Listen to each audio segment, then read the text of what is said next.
Can a sexless marriage survive?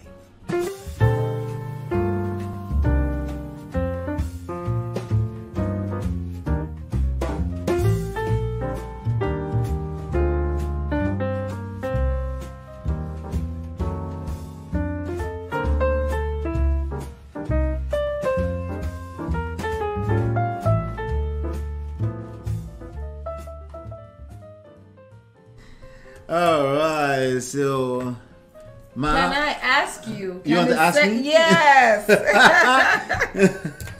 Can a sexless marriage survive? Can a sexless marriage survive? Let's hear your own opinion. Well, I think there's a statistics out there. We don't like talking about statistics because it's bullshit for the most part. They collect a few samples and then they make that a thing, and then there's one little young adolescent 23-year-old boy will run with that and say 18% of marriages are in sexless. Why should I marry? So it's bullshit for the most part. Like, the question is, why would you attract a sexless marriage if we're not talking about medical issues? Why would you attract that? You know, that's the question we should be answering, because people are in awesome marriages, either you like to believe it or not. Okay, I know what makes the news for the most part is the negative. As usual. But that's like in everything else in life. Yes. Right? It's the negative that makes CNN. You think CNN is in business for positive news? Like, come on. Nope. Yeah. So the answer is no, and it shouldn't, unless we're talking about medical issues. No, it shouldn't survive. No marriages should be trying to survive sexless marriages out of just outright somebody say they're not going to give you some. No. Nope. We don't want that. We don't want that. Yep. So what's your take on that? And then we can dig in a little deeper on that. I agree with you. I don't think a sexless marriage can survive. Can you survive a sexless marriage? No, I can't. But we're not talking about me here.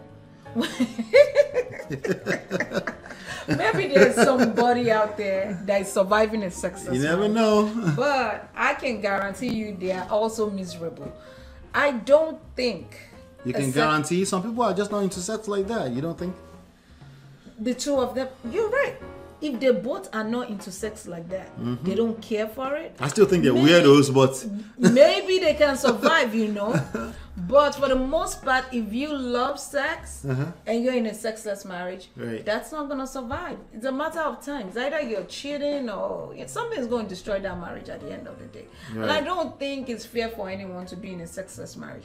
I feel like if the other person does not want sex, I feel like they should let the other person know that they're not in that space yet, right now, and it's okay to take a break from the marriage. Yeah. I think it's only fair. I'm sorry, you can call me crazy, but no, honestly, you're not crazy.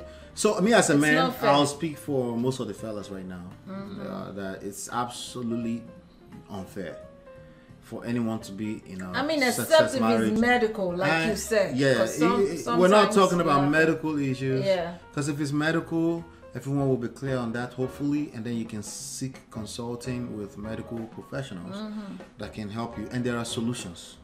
There are solutions for issues like that. But we're talking about somebody is just saying, is that food? Bruh. If that statement comes out of your mouth, you're saying it to someone who is complaining that it's not enough. Right. And the truth is that they're telling you it's food. And it's absolutely insensitive. It's naive to think that is it food, you know, especially in a overly sexualized world that we live in right now. Before you open your Instagram page, you are seeing a naked girl, a naked somebody, you know, and people naked guys are on Instagram. Yeah. So your six pack and all people you know, back in the days like 30, 40 years ago, it's hard for someone to be chatting with your husband in DM somewhere. You know, they have to travel a little bit before they get the next. Now it's like right there. Now somebody is sending them titties, somebody sending your girl a dick pic, and come on, you know, man. Even if they're not sending it to them, they're looking it up. And you are there sitting and say, is this food? Is this food? And then you expect the person not to cheat, like, yes. Oh, man, come on, man. It is food, and you expect them to be faithful. Right. No, they're not going to be faithful. Then they should tell you, right? They always say they should tell you before they go to. No, they're not going to tell you nothing. That's not how human brain work, okay? For the most part, okay? They're not going to ask for why? permission Because to it's cheat. painful. That's the whole idea of cheating. Why am I asking you permission to cheat? Is it cheating if I ask you permission to cheat? No. It's not cheating. That's a different type of relationship already. That's like an open relationship. Basically. Yeah, If you give and there me are people permission to doing cheat. that, but Yeah. they're not the normal. They're Right. not. They're the anomaly. You know, there's a few people that say, "Nah, f that." But the way the human brain is set up for the most part is that they really want to be in some kind of faithful situation, but they're in a situation where like, she didn't subscribe for that. Let me just do my thing and come back home. You know, let's do it. Okay, nobody will find out. And yes, it can happen both ways too. Typically not a woman, but it can happen both ways. Yeah. You know, let's not deceive ourselves. Most women don't want to be doing that. Women do cheat. That's not what I'm saying. What I'm saying is that They just don't wanna, it's a lot of energy. they didn't get married to just want to cheat. Yeah, exactly. Yeah. You know. So I think no marriages should be trying to survive being a sexless marriage unless that's what they subscribe to and they know that, which is not most people. And I also think when do you consider a sexless marriage? At what point do you consider a sexless marriage? Because some people will claim that it's because again, it's a person that hasn't had sex in 2 weeks and they're calling it sexless marriage. There's another person that hasn't had sex in just 3 days and they're saying it's sexless marriage. I've heard of people that have not had sex And in there are 3 people that haven't had months. sex in 3 years. Ah, Jesus! That's Right. I'm sorry. That's just straight Right. up evil. So What's the point of the marriage? yeah, so at what point do you consider it sexless marriage? Let's put a number on it. Let's put a number on it that an average person will agree and say. You know, people don't like you putting a number. They say it depends on how they feel. Sometimes they could go 7 times a week. Sometimes they could only do once a week. Sometimes it could be twice a month. Well, I'll tell you right now. I'm just going to tell you straight up. And this is just my opinion. But again, take it with a pinch of salt. It's just for you to also come up with your own opinion on what works for you, right? My opinion is that if you're having sex at least once a week, it's not a sexless marriage. And there are things you could do to get more if you want. If you're paying attention. I agree with you. You know, there are absolutely things that's working that once a week that you can pay attention to when it comes to attraction, right? When it comes to seduction, that can help you get an extra 2 in any given week that you want, right? So that's not a sexless marriage if you're having at least once a week. If you're having to go straight 2 weeks on an average, no sex, that is still not a sexless marriage. There are absolutely things you can do because that person is still feeling at least like they owe you sex, which is not a good thing, by the way. Maybe by the 3rd week they'll now realize, yes. oh, I need some. Yes, but Yeah. if this is your wife or your husband we're talking about, it starts with the conversation. But if you have to have the conversation more than 3 times, then you It's have not gonna work. to. There's something going on, and you should have. Now, do you think they should schedule sex? Do you think they should schedule If you sex? feel so, it depends on you as a person, not So- as a couple. It depends on you as a person. If you're comfortable because of the kids and everything like that, if you're comfortable putting on a schedule, do what you gotta do because you seen the value in making sure that your partner feels sexually satisfied. But some people will say, Right. oh, scheduled sex is boring. But that's They don't on want- you. You don't have to put it on schedule. That Right. means you're also saying, I like it when it's spontaneous. But let me give you a shocker.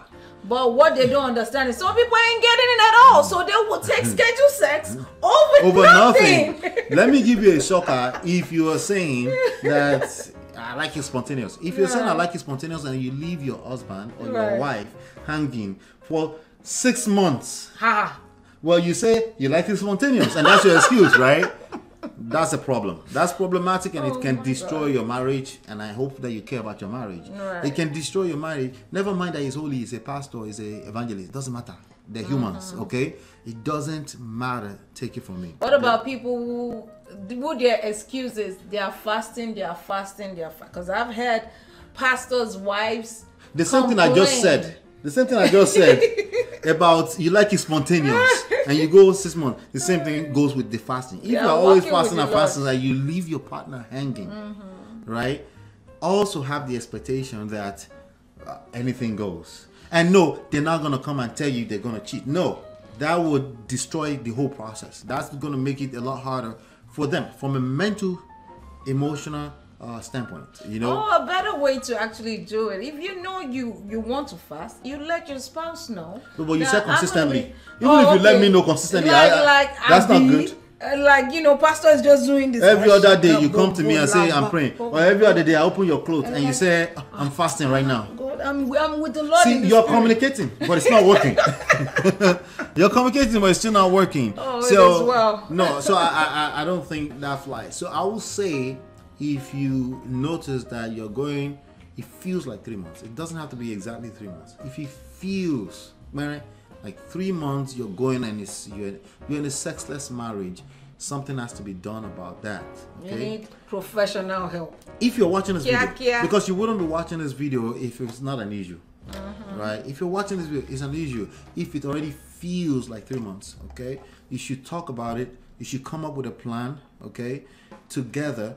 If the person is not working with you, they're shut down, then seek professional help yourself. Professional counseling, coaching, or therapy on how to work out seduction, because it's a thing and it does work, okay?